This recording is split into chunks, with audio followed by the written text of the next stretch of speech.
listening to what I have to share, just try to hear the heartbeat of the person who makes you feel safe, the laugh of the friend who always lifts you up, a child shouting your name with joy.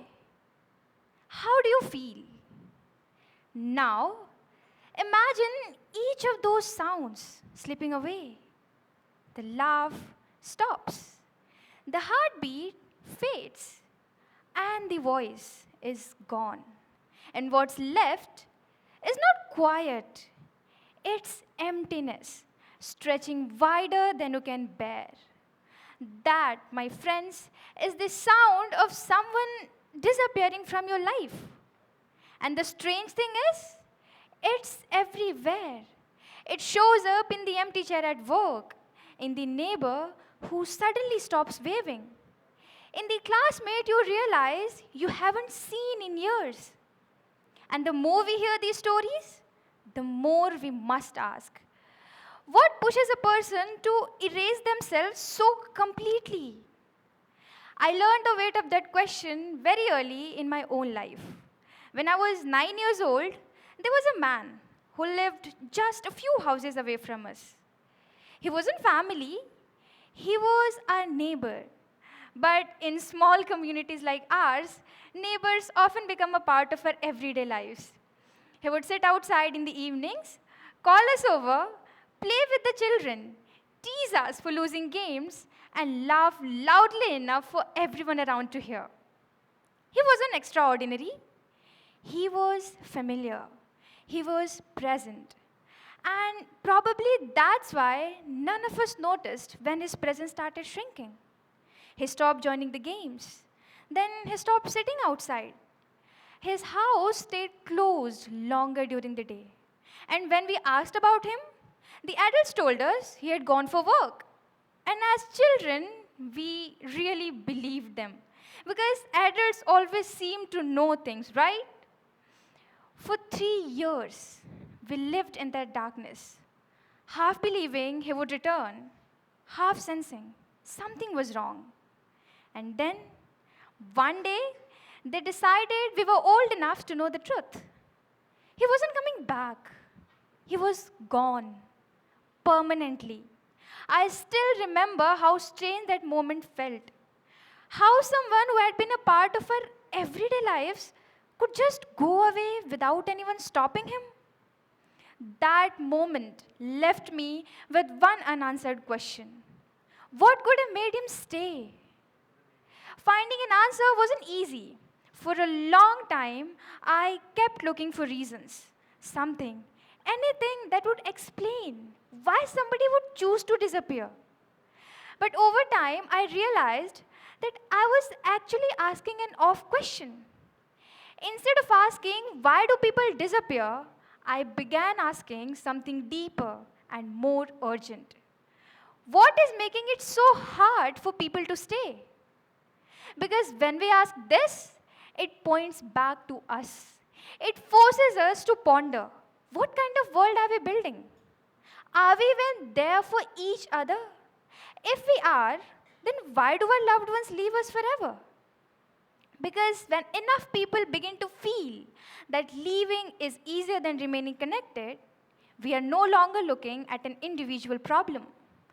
We are looking at a community problem. And that realization completely changed how I saw disappearance. I stopped looking only at the person who left and started looking at the world around them. It all began with a study from the American Psychiatric Association, which suggests that the strongest force pushing people away is the fear of judgment. When people begin to feel they will be criticized, dismissed, or misunderstood, they stop reaching out. They withdraw. They withdraw from support. They stop talking. And slowly they begin to feel their pain makes them unacceptable.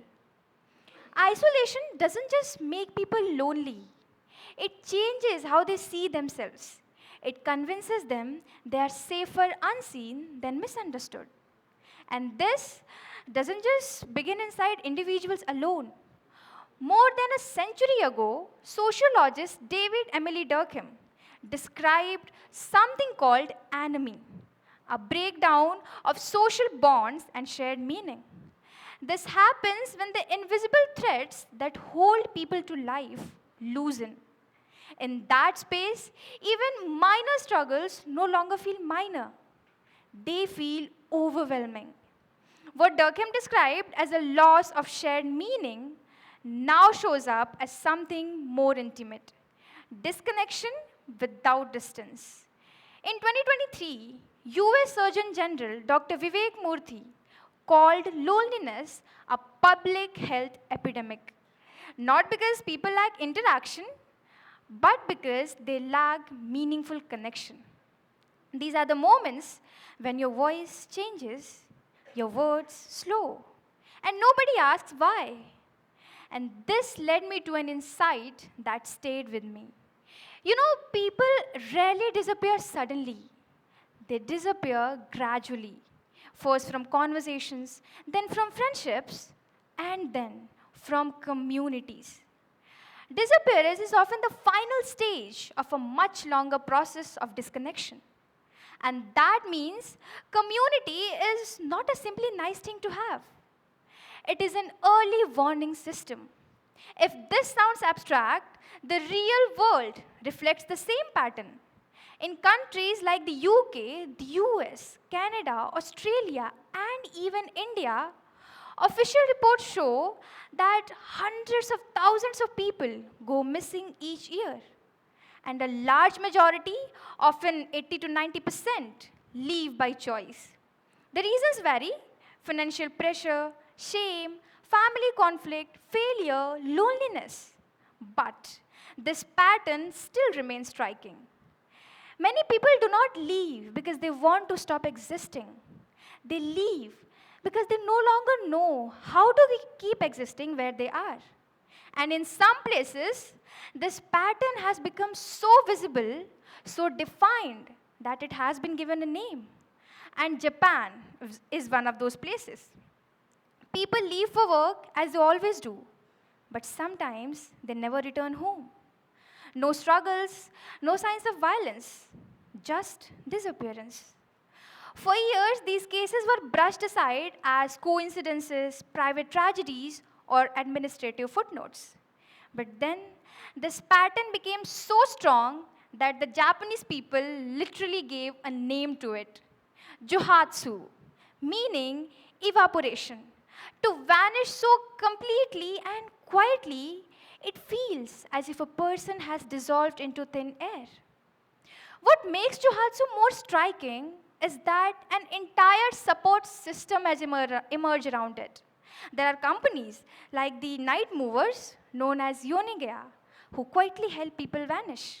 They pack belongings, erase digital traces, and relocate clients to hidden towns or communities. But behind all of this lies a deeper human truth. The desire to escape is rarely the real destination. People are often searching for relief, dignity, belonging, or a chance to start again. And that is why another Japanese association caught my attention. The Missing People Search and Support Association, or MPS, supports families who are desperately searching. It also reaches out to people who feel like slipping away.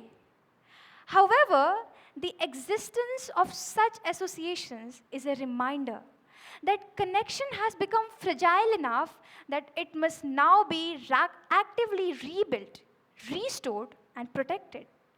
What they provide is surprisingly simple: a place to be heard, a place without judgment, a place where someone notices. And perhaps it is the deeper lesson hidden inside this conversation. The opposite of disappearance is not survival, it is connection. Not the kind measured by messages, contacts, or followers, but the kind measured when someone feels they matter. For a long time, I thought disappearance was a question about individuals. Why did they leave? What were they feeling? What could have changed their minds? But the more I learned, I realized that it is more about the society we are living in. Because people don't vanish from life in a single moment. They drift beyond the edges of conversations, relationships, and belonging long before they are physically gone. And perhaps that changes the entire perspective. Instead of asking why some people choose to walk away, we should ask what signals our communities are sending to the people who feel like they have nowhere left to stand. Because every community is communicating something.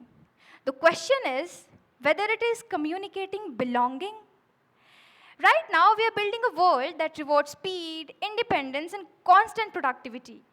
We are praised for doing more, for staying busy, and for handling everything on our own.